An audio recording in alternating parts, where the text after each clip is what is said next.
is a presentation of the iRacing Esports Network.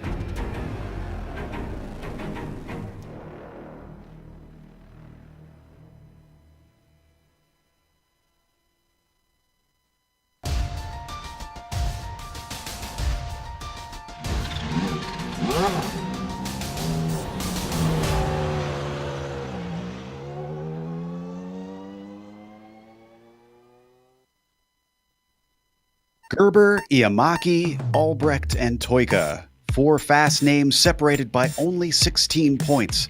And while Iamaki may have won 3 of the 4 races so far, consistency seems to be making his rivals difficult to shake. That's proven to be a valuable asset in a series as topsy-turvy as this one. Nothing is guaranteed once the green flag falls, so all 4 of them will have to be on their toes. Will any one of them stand out here at the infamous Brickyard? We'll find out soon as we get ready to watch Round 5 of the iRacing Kamel GT series, and you'll see it all live here on the Global SimRacing channel and the iRacing Esports Network. Hi, I'm Joe Peak, and with me in the booth is Nick Schmeg. Behind the scenes is our director, the Dr. Hans-joachim, and he's using cameras provided by Dougie Beard. Nick, Indy needs no introduction to most race fans, but we are running the bike circuit today, so why don't you give us a little info on this lesser-used version? Yeah, sure thing, Joe. Most everyone knows the story of Indianapolis Motor Speedway's finish line, showing a look back in time into the Brickyard era of racing in the early 1900s. Most people know Indianapolis from the Indy 500 and the Brickyard 400, or maybe even a few iconic F1 races. But today is going to be a different story as we're here at the bike circuit, like you said. The first thing you'll notice that is unlike the normal road course here, drivers are going to be driving the track counterclockwise instead of going in a reverse direction on the front straightaway. The second thing you'll notice is that turn 1 does not span the entire oval turn 1, instead it dips down into the infield. The flatness and technicality of these 16 corners are sure to provide a difficult task at hand for the drivers today, as the track spans 2.6 miles or 4.2 kilometers. To get a better look at the Speedway that's located in the town of Speedway, let's send you down to the track for the GSRC lap guide.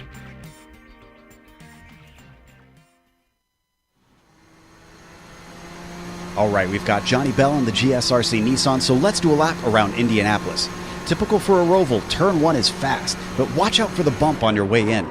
You'll kind of slow up as you go, hugging the left side to set up for 2. Remember, this was meant for motorcycles, so this is going to feel very tight in this powerful prototype. 190-degree right-hander leads to another, but this time 3 flows into the hairpin of 4. That brings you back onto the oval portion for just the southern short chute. The flat-out turn 5 is going to give you a brief moment to relax and take us to the finicky braking for turn 6. There's a slight curve in the track, making it an annoyingly late apex. Once again, we meet the nemesis of a turbo-powered car from the 80s, slow, twisty corners. 7, 8, and 9 require patience and a cautious right foot. Don't be too scared to put it down, though, because as it empties you onto the backstretch, you need to get as much speed as possible. Bring it off to the right, but only to the curb, because that's considered the boundary of the track. Then you've got a good potential passing spot, end at 10. Like a lot of spots on this track, it winds its way through a slow set of corners, this time the 180-degree bend of 11. There unfortunately isn't a whole lot of time to set up a pass with the kink of 12 blending into 13. But when it gets towards the end of the race, don't be surprised when drivers make a desperate lunge into this left-hander. It's a similar situation from 14 to 15, where the winding of the track makes it difficult to communicate your intentions.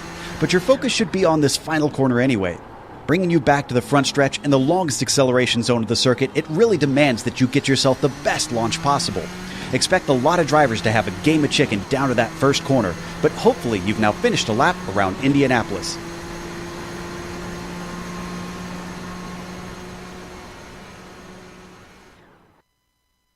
You see a lap around the bike circuit here at Indianapolis. Qualifying is already kicked off, but we have no times on the board, so we've got a little bit of time to check on the points situation. Let's start with the GTP class. Of course, this is the upper echelon of the prototypes. Fabian Gerber leading by a mere 5 points over Ardo Iamaki, making some inroads on Fabian. That bumps Justin Albrecht down to 3rd. Now, I mentioned it in the pre-race intro. Timu Toika back there, only 16 points from that 1st to 4th place. That's pretty tight, considering we're almost halfway through the season. Ansi Lepisto rounds out our top 5, but he is hanging pretty far back. Let's take a look at the GTP lights. This is the amateur championship that they run here. And you can see that Czechoslovakia has a large presence here in this class. Martin Krejcik leading Bronislav Robanek. Carlos Fonseca disposes of Radek Sokora for that third place position in the points. Johnny Bell stays where he is, back down in fifth. What about the Audis, the two classes we have down there? What are we looking at, Nick? First up in our top division here, the GTO standings, Riley Thompson coming off that win last week at Detroit. He is going to be in the lead with 82 points. Phil Lake going to be behind him with 9 points. Milan Arnozzi saw him get a win a couple of weeks ago at Sonoma. Dennis Neidhart and Nicholas Mukanos going to be 20 and 21 points behind him. And then we also have the GTU standings. And correct me there, Phil Lake was the one getting the win last week at Detroit. But here in the GTU standings, Matthew Jetse going to move up into the lead. He's going to be dethroning Hideki Koivisto, who will swap those positions. 5 points back is him. Adam Lindgren and Michael Haynes are going to be 6 and 17 points back. And Gregorio Buscemi, 8 spots. He will rise into the top 5. He's going to be 20 points back from Jetse there in the GTUs. If you haven't watched this series before, real quickly, let's familiarize you with what we're going to see today. We are in round 5, as I mentioned. Today's race is a sprint race. It is only 40 minutes long. And of course, naturally, you should not expect any pit stops during this race, scheduled at least. The setups are open on the car, and that means that they can actually modify the setup of the car itself, wings, springs, whatever you want to suit your driving style. Anything that could happen to the cars in real life that the team could do to change the setup. There's the scoring down there, 25 points for first, down to 1 point for 20th. Considering we have a little bit of a small field today, pretty much everybody in both classes will be getting points out there. Now, also, if you enjoy this race, we highly encourage you to subscribe here to the iRacing Esports Network, because they not only have the Kamel series, but we've got the Lotus 49, as well as lots of the World Championship series here on iRacing, and many more that you can follow. But you got to click that subscribe button so that you make sure and you catch all the action here.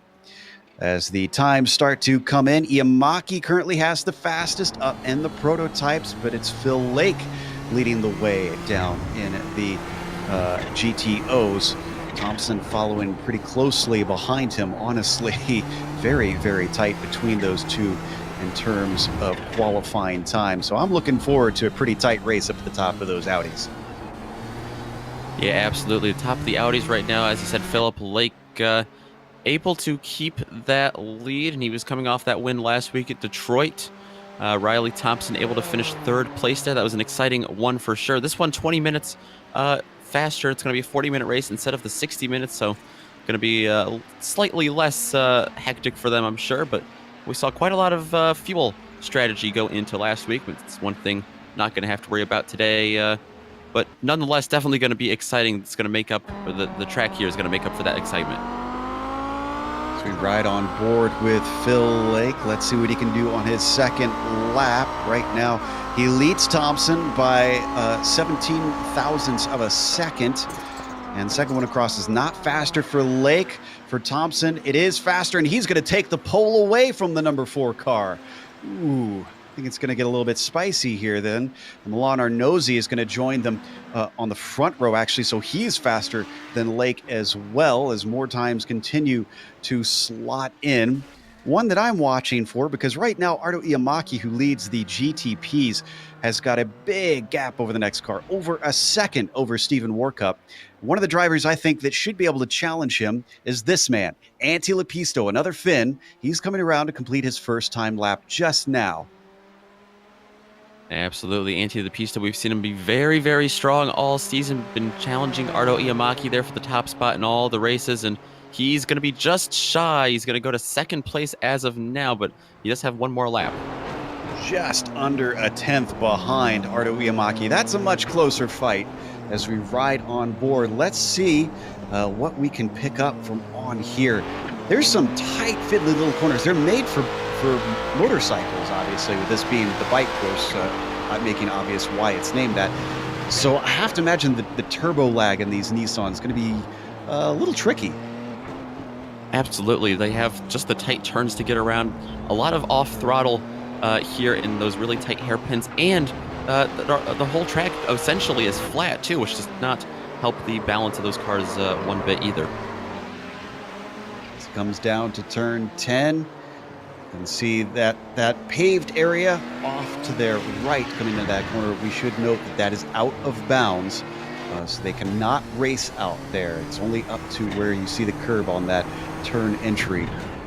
Now through the final portion of this Roval circuit, long left-hander leading into a final chicane. And can Lepisto get that little bit faster to try and take pole away from Ardo Iamaki? He's on the front stretch now.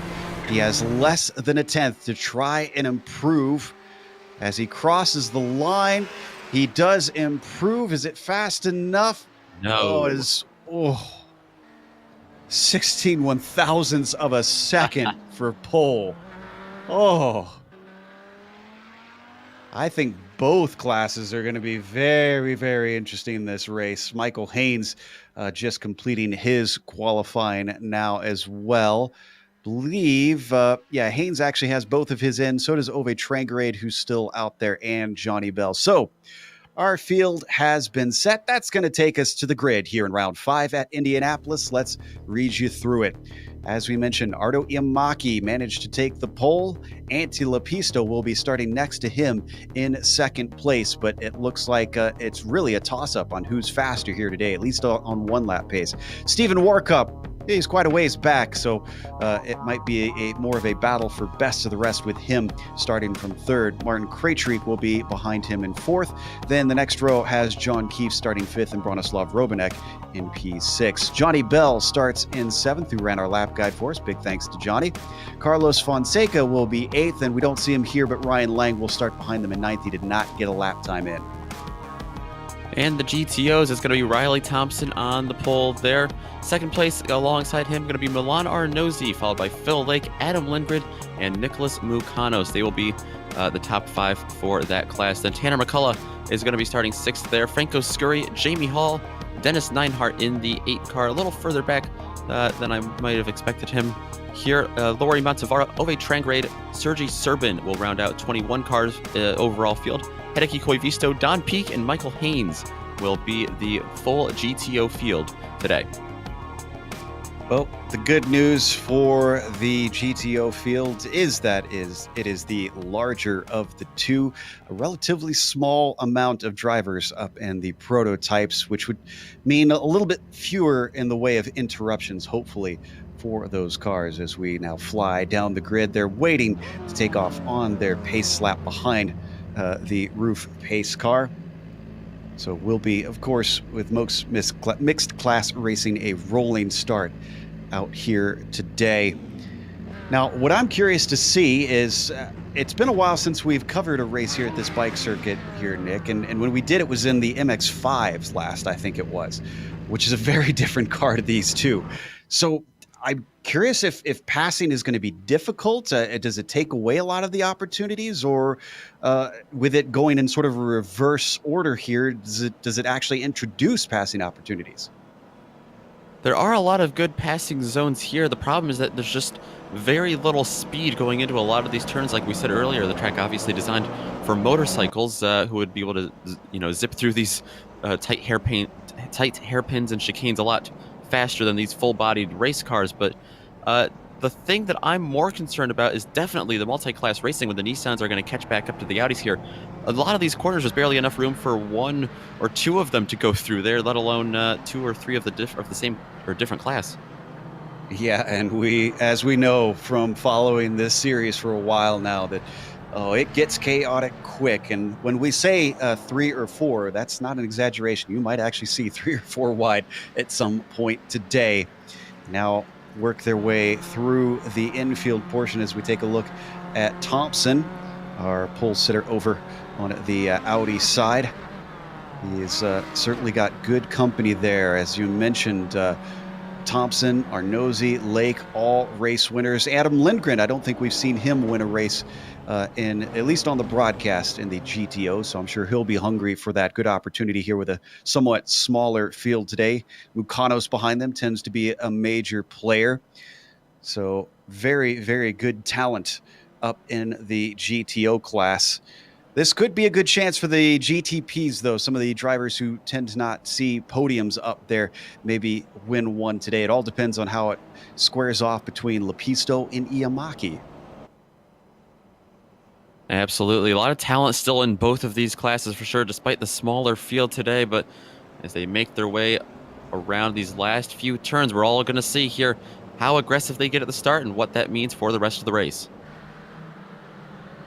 Yeah, and coming down into turn one, a lot like many Roval first corners, this one where you are taking a very fast corner into a curved braking zone, and that could catch a few of these drivers out.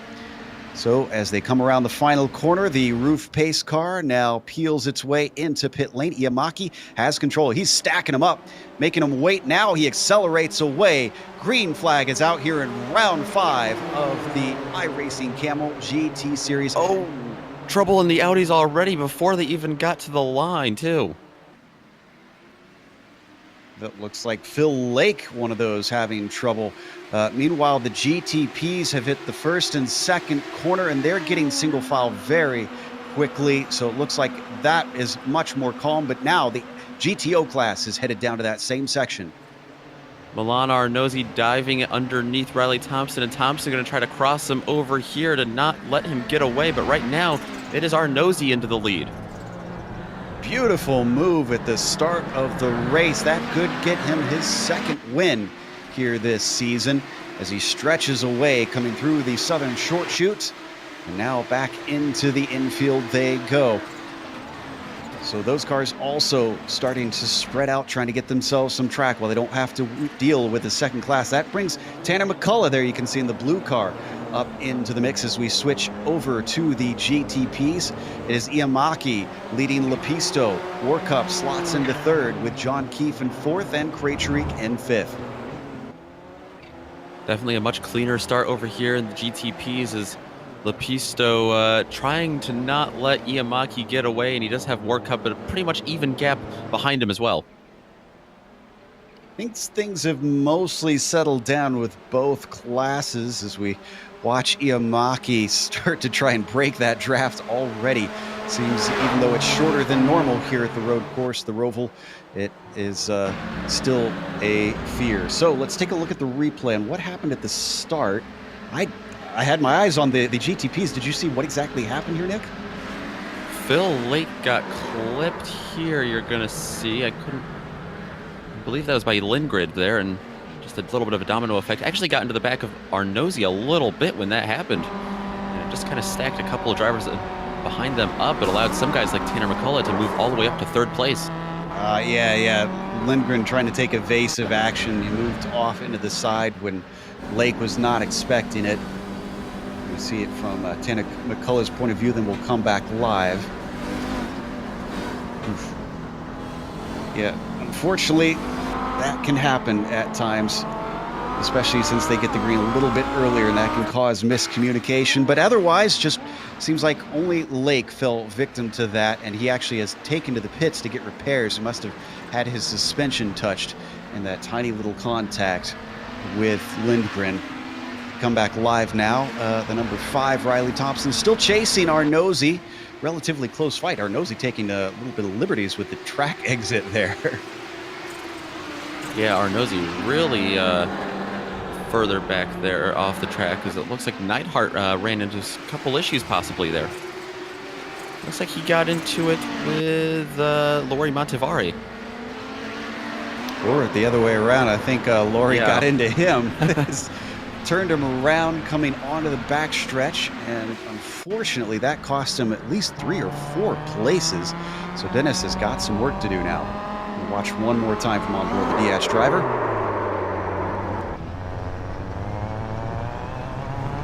Yeah, just one of those turns where there's not a very large amount of room there to work with. See them coming back onto the front stretch now. I want to jump back up to the prototypes, though. Keefe and Krejcik seem to have found themselves a nice little battle. This is for P4 still. As they come back onto the back stretch down towards turn 10.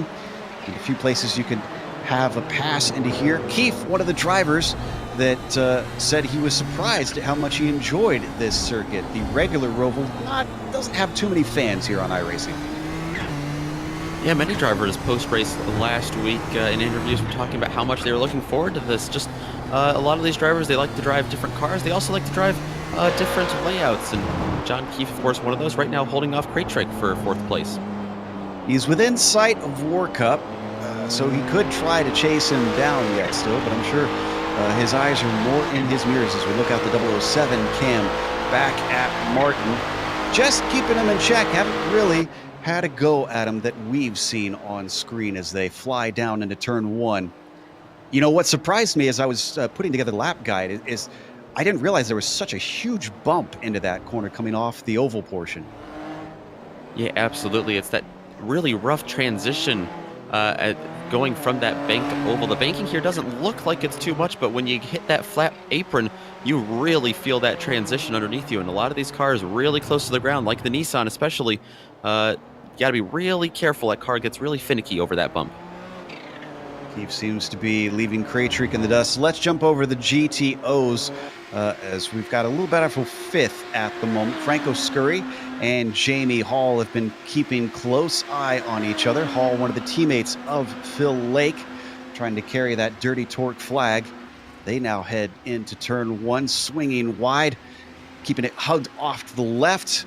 And it looks like Scurry's not going to be close enough this time to have a go.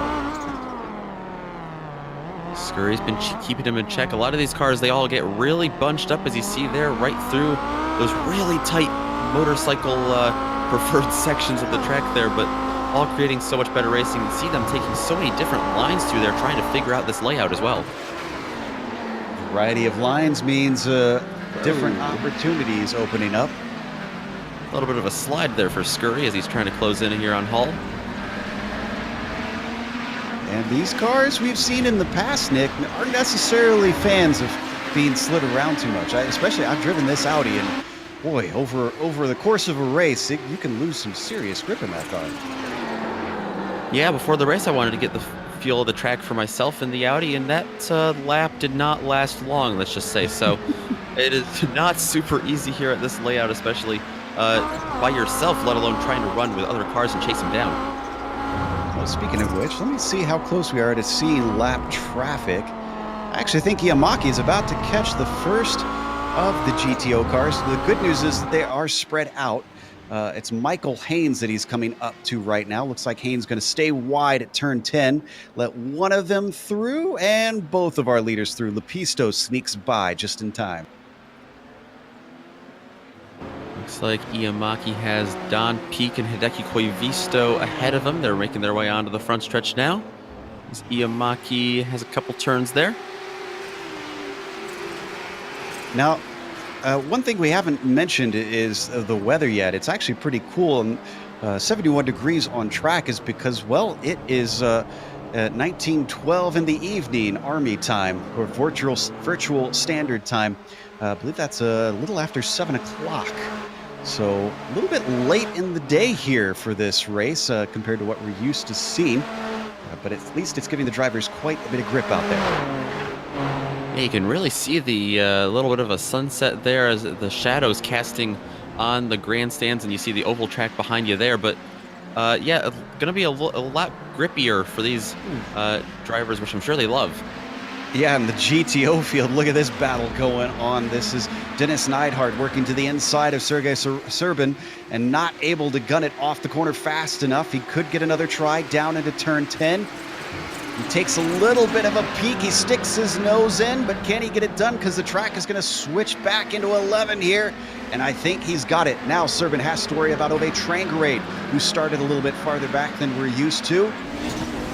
He's not going to be able to take advantage of that pass happening in front of him. Adam Lindgren back behind, now trying to get through. Now, when did Lindgren fall backwards? I think he fell backwards at the start there when he got into the side of Phil Lake. I think a little bit after, in that lap, he fell back. Interesting. I thought that he hadn't lost places with that, but it looks like he did, in fact, lose a good chunk of them.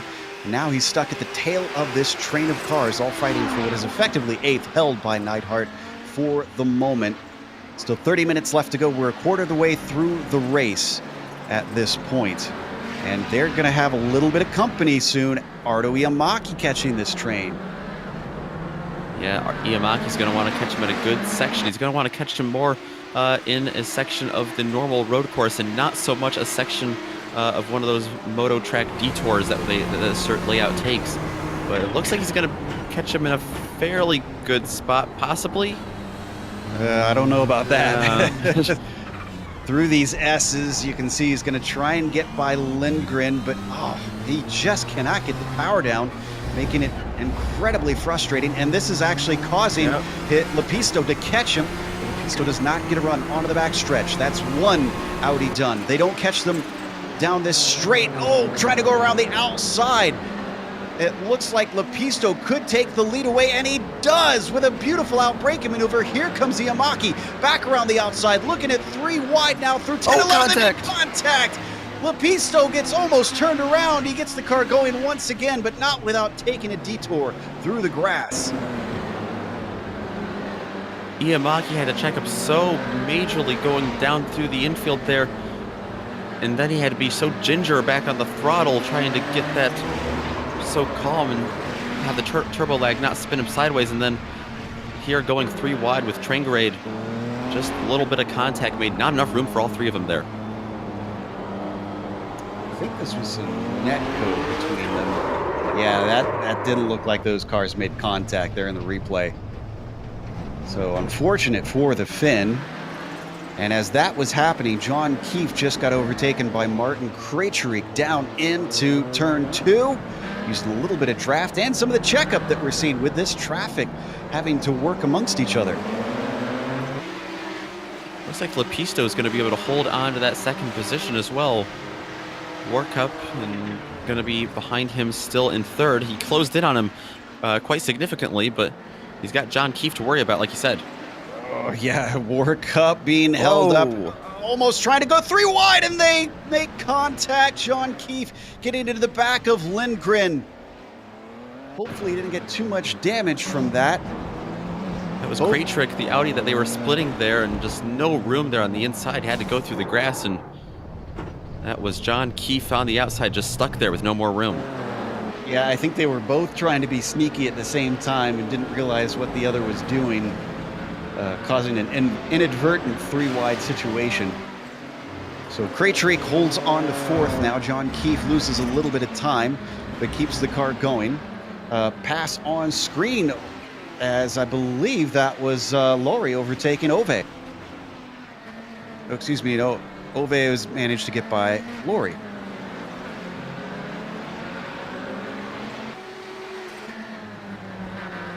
In the Audis, Tanner McCullough has been keeping Thompson honest. Now I'm a little bit surprised by this. I would think the battle would be between Arnozzi and Thompson, not Thompson and McCullough. Yeah, this new layout has really provided a lot of newer drivers. I mean, we've seen McCullough in most of the races so far in this series, but definitely a preferred driving style for him at this track, apparently, being able to close in on Thompson. And Arnozzi, I'm sure, loving seeing this in his rearview mirror.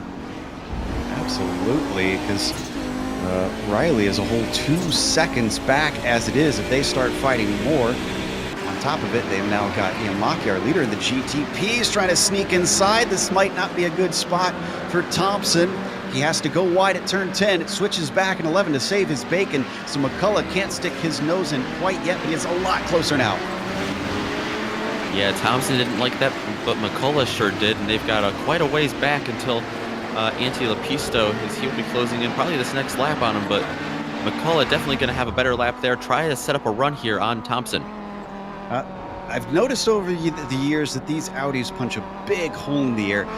Do you think this straight is long enough that maybe McCullough could use this draft to have a go down into 1? I think it might be long enough for that to happen, but the problem is that it's so hard to get it side by side going down into turn one, especially when you have that big bump there, as we were talking about, that transition. It's just almost too risky to make it side by side there. And you can see he did not get a good exit off of the final corner. Now they're going to be separated by Lepisto, who's still giving chase on Iamaki ever since their contact. He's 5.5 seconds behind, but obviously hustling the car as he is not interested in waiting around on this slower class, keeping him held up.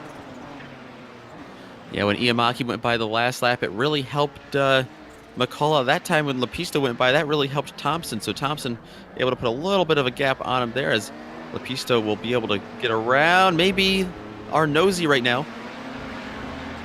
Takes a little bit, but he finally gets it done. That certainly holds up our nosy and gives some time back to Thompson. But we've got a battle going on for third in the prototype. Stephen Warcup has seen Martin Krejcik continue to put the pressure on from behind. Oh, as Krejcik goes way wide through 10. That's not going to help him. It just shows you how much Lepisto is really pedaling that car too, because Warcup, after that contact that they had closed in on the back of Lepisto. Well, now Krejcik has closed in on Warcup, and they're very far away from Lepisto. Yeah, 7 seconds separating Lepisto and Warcup, which is a pretty significant gap, especially around a track with as short a lap as this one. They're coming up to McCullough and Thompson as well, actually, since I mentioned before, our nosy being caught by these guys. So all three relatively close together. This could make or break this fight. McCullough there holding his line as you see them go around there, but that's really good. Oh, they're going to split McCullough. Nice job by Warcup to get his car to the inside before turn 2, as they have to weave slowly through 3 and 4. He's not going to be under attack from Krejcik because of that, and Krejcik's still trying to get around McCullough in this process. Yeah, bad exit there for Krejcik. Slides all the way into the side of Thompson. Thompson manages to keep the car from getting bumped off track, but now this brings McCullough back up to him and separates him from the GTO leader. I don't think that was an intentional pass by Krejcik, but I guess it all worked out in the end. Definitely not. And then Thompson now holding off McCullough, as you see John Keefe there. He's going to try to get by them. Ran into some trouble a couple laps ago, but representing his home state of Indiana today, I'm sure he'd love to fight back up there, sitting P5 right now. Yeah, I'm sure he'd love a podium here at Indianapolis. He's had good results here in the regular Roval when Kamel showed up at this track. He's left Thompson and McCullough alone to fight for themselves.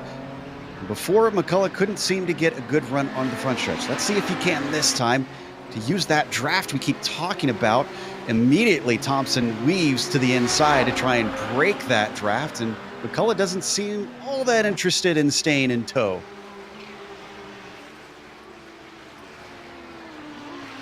And just an update from P6 in the GTOs. Dennis Neidhart was able to get around Franco Scurry. We were monitoring that battle just a little bit earlier.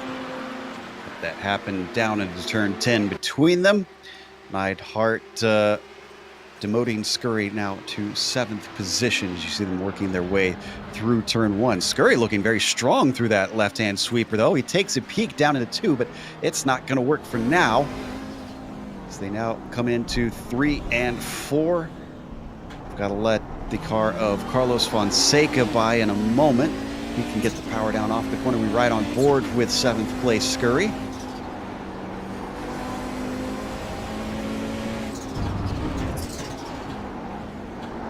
Down into turn 6.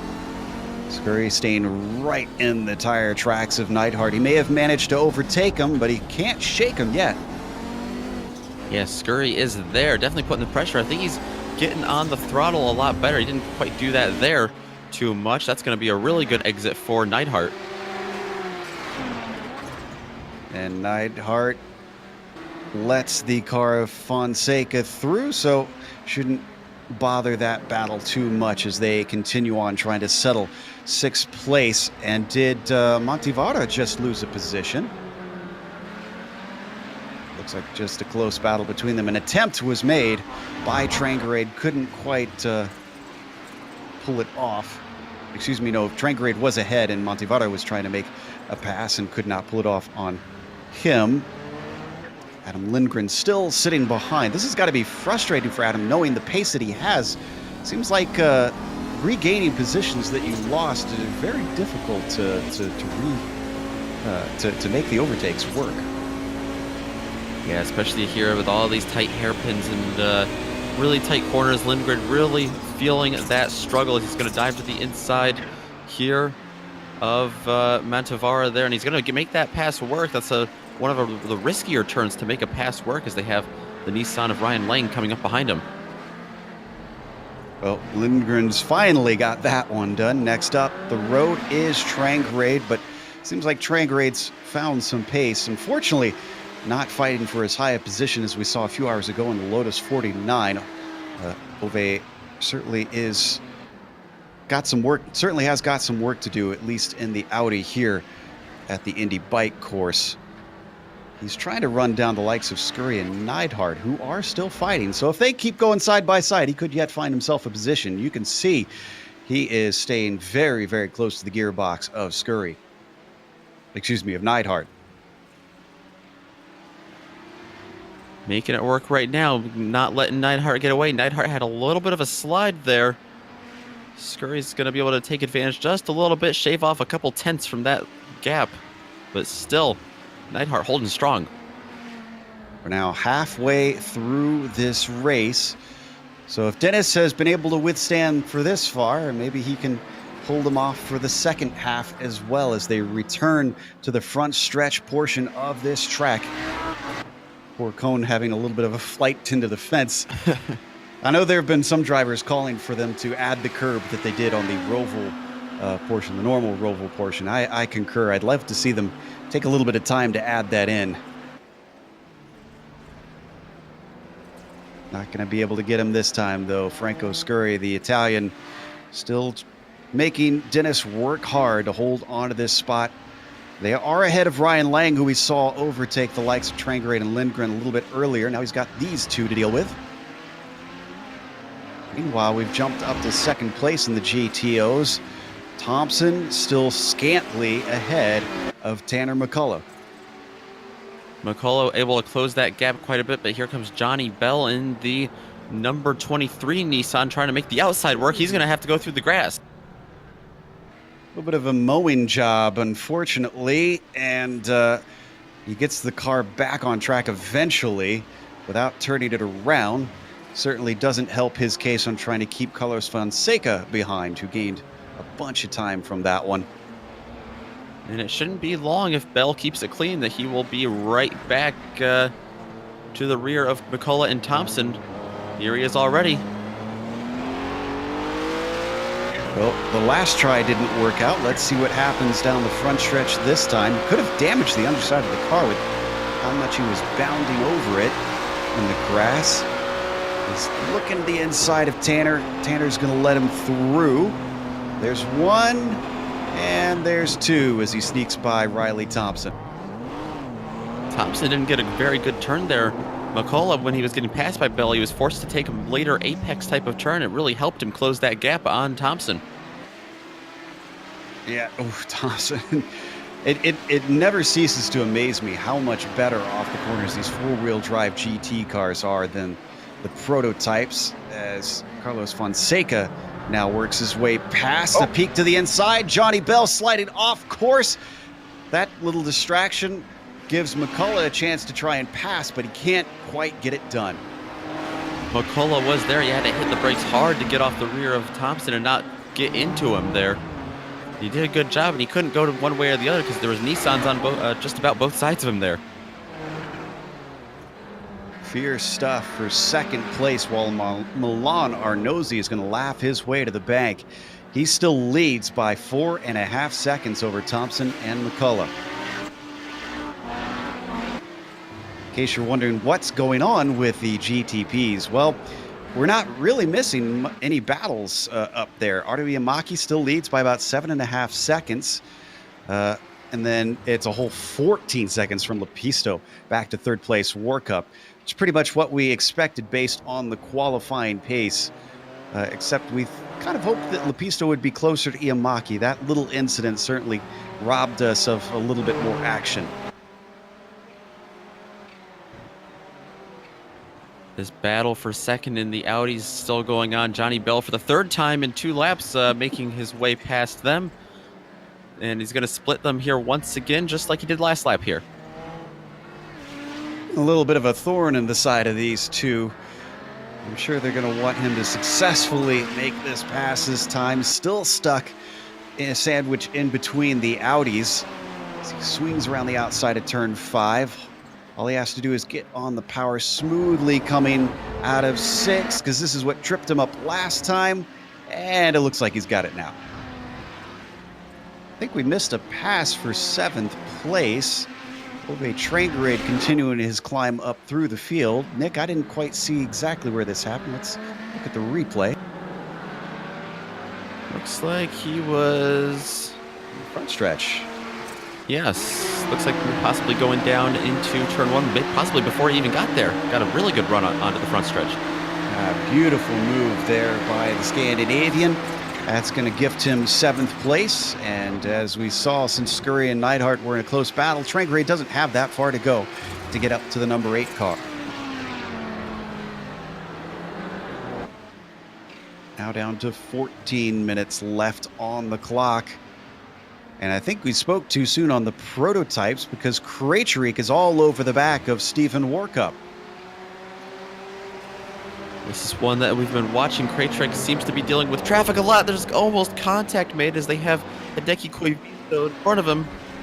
Koivisto off track from touching each other. Almost comes back and hits Martin Krejcik. Krejcik and Warcup did get into each other briefly as well, but Martin now takes the podium position. Let's watch that one again. Almost 3 wide. Warcup slides into the likes of Koivisto. And then the number 15 gets into the side of Warcup. He finally is able to get through. Argy-bargy, but everybody's able to keep their cars pointed forward. Koivisto just about came back on the track to take them out again, but a couple of tenths of a second he saved that. Koivisto currently running down 12th in class, still on the same lap as the leader in his class. But he's got a ways to go up to him.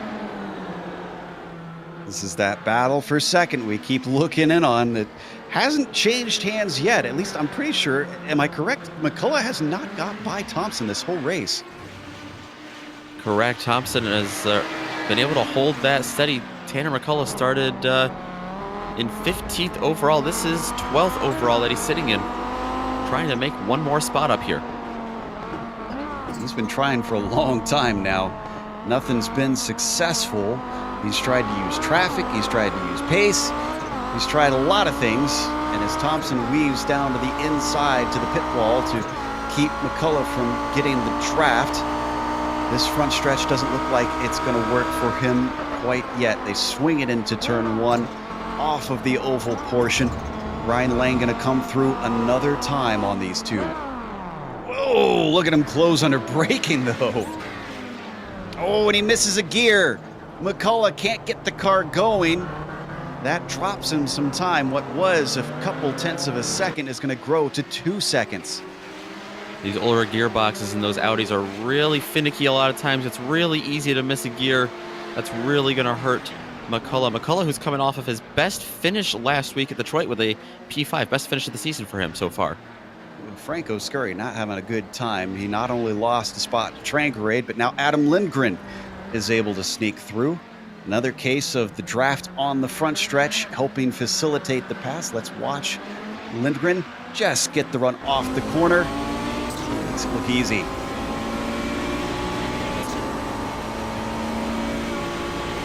Lindgren continues to move his way back up. He's got Trangerade quite a ways ahead of him next. And Trangerade doesn't have too much to go to Neidhart still, but he's been working on this for a while. It's been slow going to chip away at that, what was 0.8 of a second gap. It is now 0.5 between himself and the number 8 car. He's starting to lack time to really execute here.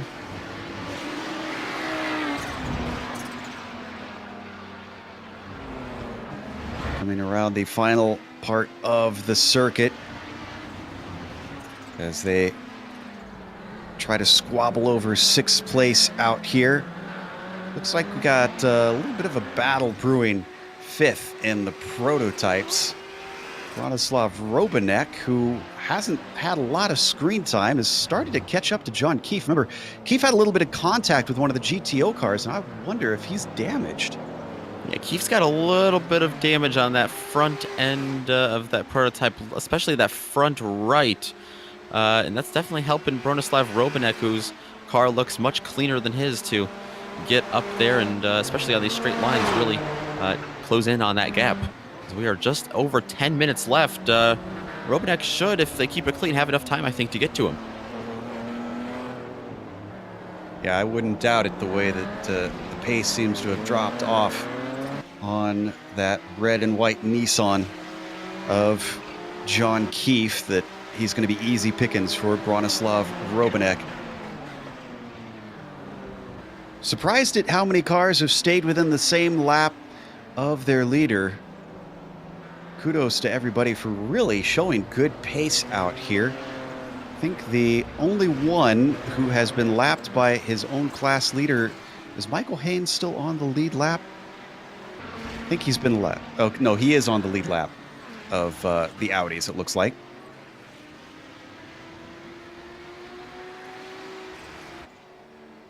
Phil Lake has been lapped, however, that was due to slightly different circumstances. Before the first lap even happened, Phil Lake unfortunately ran into trouble. He got the car back out there. He's been hoping to pick up positions, but all 24 cars are actually out still running. So, unfortunately, this does not seem to be the race to have an incident. Yeah, many times we see an early incident in this series, and the carnage that commences after that are enough to give him, a handful of positions back. But bad day for Phil Lake. I think he might be stuck there at the tail end of this thing. Yeah, unless someone has an incident pretty soon, with him being 3 laps down, he's not going to be able to overtake anybody, even if he stays out all the way to the checkered flag. This man, Milan Arnozzi, continues to lead, now by 6 seconds over Riley Thompson. We are seeing a new challenger born. Milan Arnozzi is not just a one-hit wonder. It looks like he's going to take win number 2 this season. First one at a bit of an unusual track over at Sonoma. Second one going to be at an unusual track. He seems to be the odd man out, if you will. Just able to take advantage of the tracks that maybe other drivers aren't as familiar with. Absolutely. That win he picked up just 2 weeks ago at Sonoma, very dramatic fashion. Oh, and Jamie Hall. Oh. Jamie Hall seems to have just pulled off the track and disappeared. Possibly hardware issues, as he looks like he disconnected there. He was running P5 in the Audis. Oh, that is disappointing. But it'll be good news for his teammate, because I think Phil Lake will now finally get at least one position before all is said and done. Our first retirement of the day with 7 minutes left to go on the clock. Riley Thompson still doing his best to hold McCullough back. McCullough doing his best to find any hole in the armor, but none is forthcoming. McCullough, after missing a shift about 4 or 5 laps ago, really thought that might be the end of this battle, but he has really showed a lot of pace today, like we said earlier, and really charged back up here and trying to take this second place. He does not want to go away from Thompson's mirrors. Yep, the top spot of the podium has been decided. It seems like the other two are still very much undecided. Martin Krejcik going to come up behind these two. He's waiting patiently. He's not under threat from War Cup for the moment. So he's got time, and he's going to swing around the outside of 11, and now I think he's got it done. And almost gets into the side of Thompson. This finally opens the door for Tanner McCullough. He's got the inside for a couple apexes here. Can he finally get this done? I think he's got the pass, but what about Thompson coming down the front stretch? We've seen he's been good getting on the power. He tries to cut it as sharp as he can. That could get him a cut course penalty, though. I don't think it did. He's got the nose inside. It's going to be a drag race down to turn 1. Thompson gets through the shower of cones as he's going to try to pull up alongside of him here and dive it down into turn 1. He's got to make it stick. He can't let the car get unsettled. He's going to be able to hold it, though, as McCullough can't get around him because he's got Warcup there setting up as a pick. And he's going to split them temporarily as Thompson really isn't interested in letting Warcup through for the moment. Now he's able to go around the outside of turn 5. But wow, what a close call for Riley Thompson. Lost the position for all of 4 or 5 corners, but parked it on the apex of 1 and denied McCullough a chance to solidify the pass. McCullough definitely not going away, though. He knows where Thompson's good. He knows where Thompson's bad. He's been studying his driving line the entire race. Okay, he's going to follow him down. And I'm keeping half an eye on this, half an eye on Bronislav Robanek, who's caught the back of John Keefe for 5th in the prototypes. He pokes his nose out down into turn 10, but not a serious move. Yeah, we've been seeing Robanek close in on that damaged car that John Keefe is driving. That is for 5th place in the prototypes. The sun continues to go down here. And thankfully, I don't think it'll be an issue in terms of lightness. They've only got 4 minutes left, and there's plenty of light left for that. These Audis don't have headlights unusually. Meanwhile, oh, look at this battle for 5th as well. And the GTOs, Neidhart having to fend off Trangrade in the dying stages. And these are 2 drivers that have both moved up a handful of spots. Neidhart moving up about 4 spots, Trangrade moving up about 5 spots from the start of this race. Whoa, Robanek has a big moment. What could have been a 5th place has been thrown away. I doubt he's going to be able to regain this unless Keith makes a mistake. Central Eastern European driver finding himself coming in way too hot into turn 1. I think one of his major issues there was John Keefe was really having to slow down for Thompson and McCullough, the 2 Audi drivers we've been monitoring battling for P2 in that class. And Robanek, I don't think, anticipated that much of a checkup there. Nonetheless, though, even if he wasn't, still coming in really hot to that turn. Oh, big slide onto the backstretch. Almost a power slide from Tanner McCullough. And what could have been an opportunity down to 10, I think he cost himself there. He was so close. Oh, deep into the corner. By both drivers making mistakes. Both drivers really on the edge of it. I think hashtag send it is exactly what McCullough is going to have to do to make this pass work.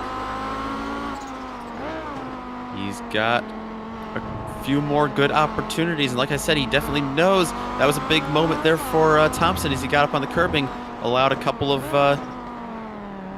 little bit of a gap to be closed there. Onto the front stretch once again. Tanner trying to get the power down. He slams the wall hard. He doesn't lose too much time, but how damaged is his car from that?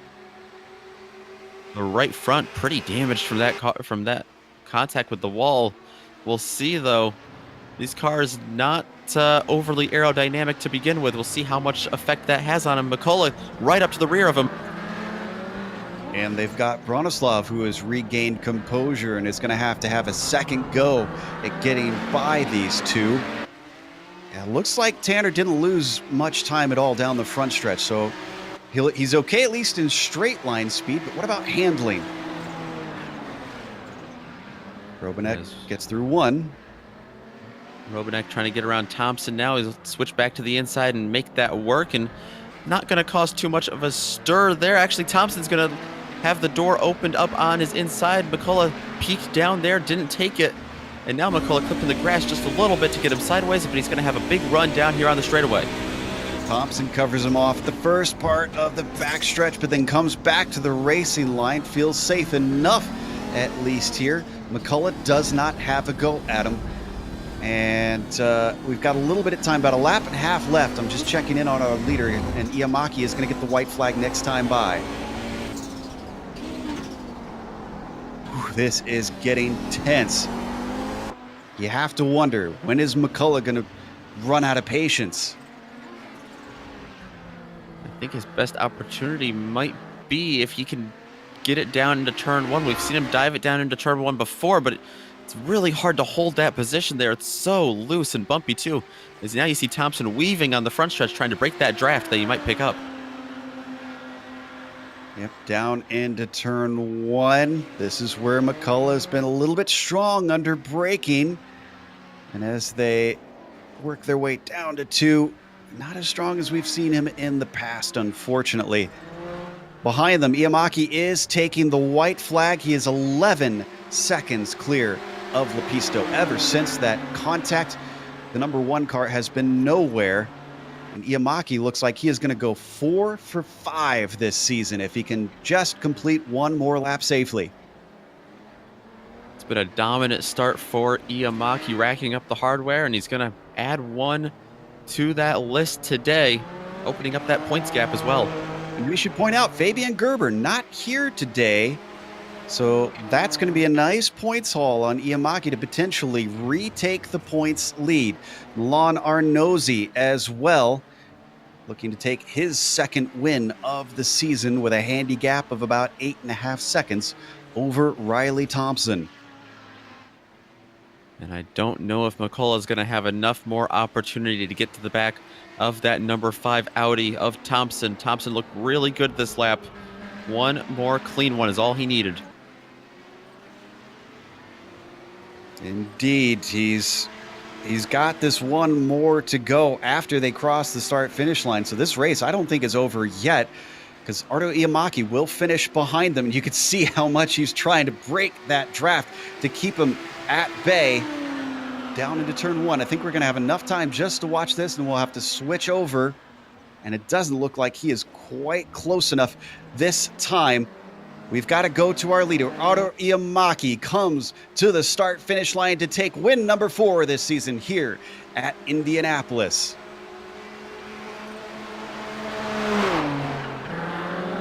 So Thompson still barely ahead of Tanner McCullough, and behind them, Tranquerade and Neidhart are side by side. Neidhart, whoa, that was actually to the line. That was them finishing. We'll get to that in a bit to see who came ahead of the other across the line. Big mistake there from McCullough. He went wide there. Thompson took a defensive line, and that might just be the nail in the coffin, unless he's got a couple more turns here to get that momentum back. Never say never. Riley Thompson has been known to make mistakes this race. He could yet still have a few more turns to throw it away. But so far, his defense has been beautiful, fending off the likes of McCullough all race long. This, however, is our leader, Milan Arnozzi. My hat's off to this man. For someone who was maybe a mid-pack to even a lower mid-pack driver for a long time, he has improved his pace. He has shown racecraft that has improved a lot, and he is being rewarded with his second win of the season here at Indianapolis. Thompson does take that second place home handily over McCullough, who's probably going to be kicking himself for a few missed opportunities today. Let's take a look who finished ahead for Ove in the meantime. As they come to the line, it is oh so close, coming down to it, and Ove's just gonna sneak by at the last second. That's gonna give him 5th place in that class. Let's watch it one more time from above just to show you how close this was. Just got by in time. A few feet between them, half a car length. Beautiful stuff. So let's take a quick break here on the Global Sim Racing channel. We'll come back, of course, with driver interviews as well as the official results. And as well on screen, you're going to see the upcoming races that we have here on the GSRC. So don't go away.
Welcome back to Indianapolis Motor Speedway. We just watched round 5 in the Kamel GT series.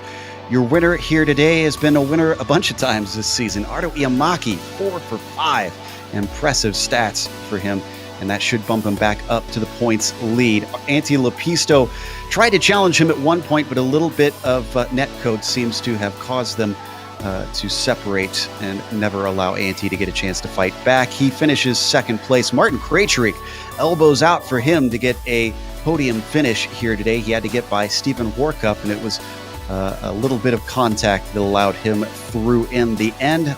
Warkup finishes fourth with John Keefe, managing to solidify fifth, holding off Bronislav Robanek, who in the end made a mistake coming into turn 2. And he winds up 6th. Carlos Fonseca, the first car a lap down, finishing 7th, with Johnny Bell taking 8th position.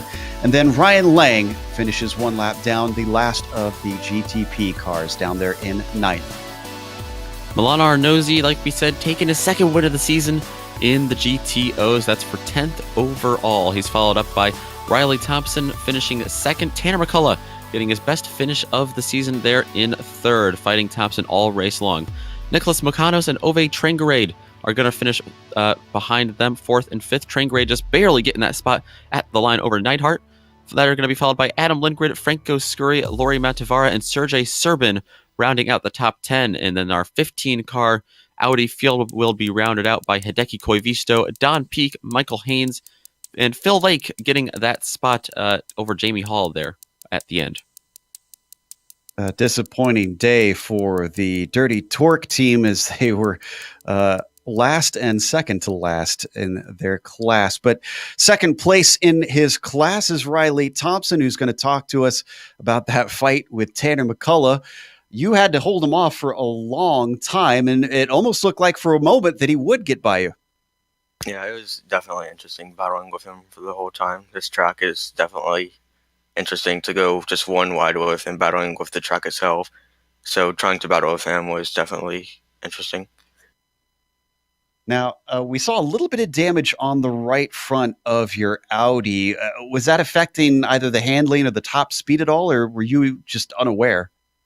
I don't think it really affected me too much. I got the wall pretty good coming out of turn 3 or 4. But besides that, I didn't feel like I was down on anything. Speaking of the getting something good, Martin Krejcik at one point had to really send it coming into turn 5. What are your thoughts on that? Is that just kind of par for the course here in Kamel? I was kind of surprised because I didn't see him coming, but after that, someone came in my chat and they're like, yeah, he just saved him from spinning. I'm just like, okay, I guess it's good that he didn't take me out there. So, lesser of two evils, I guess.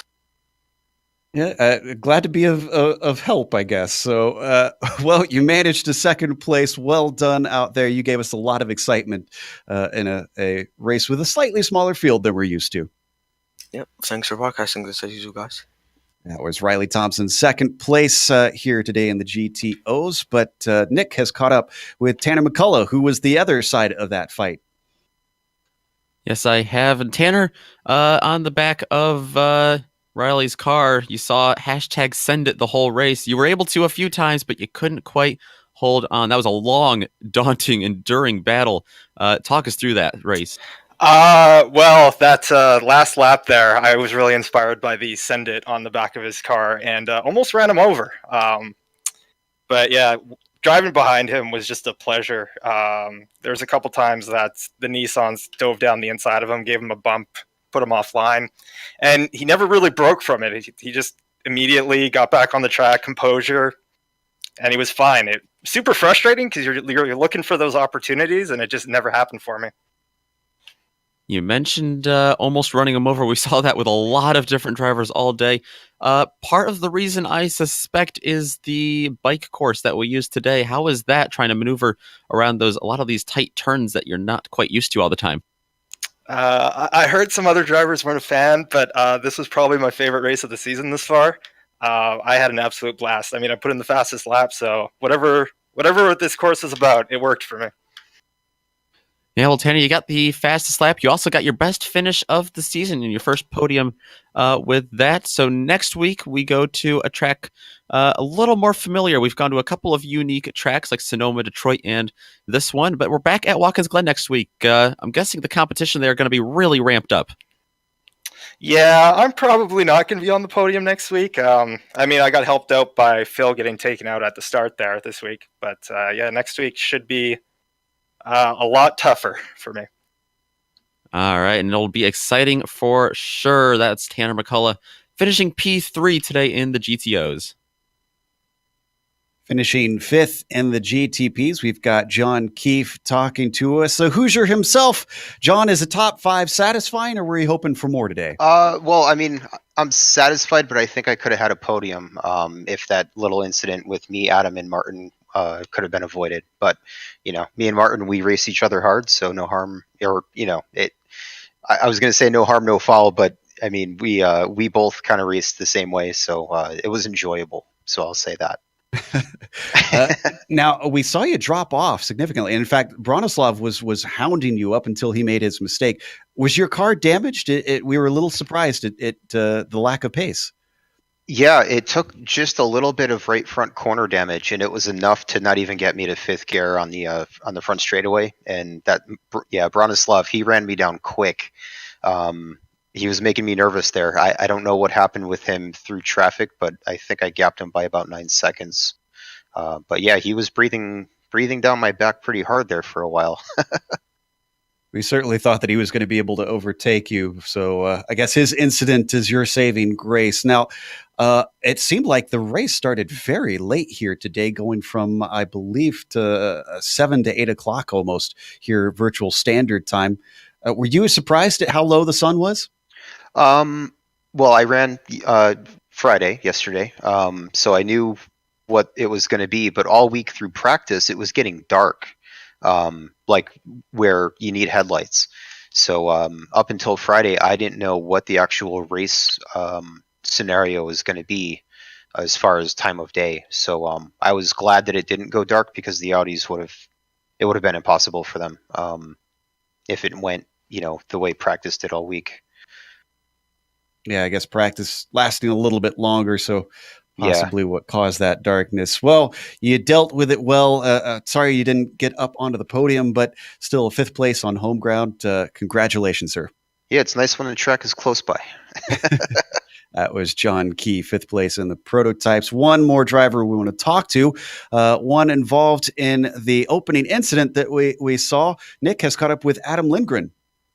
I have, and Adam, just quickly here, we saw the start of the race. You were definitely involved in that. What happened on your end of that one? Yeah, basically, what ended up happening, first, I want to apologize to Phil. That was never my intention.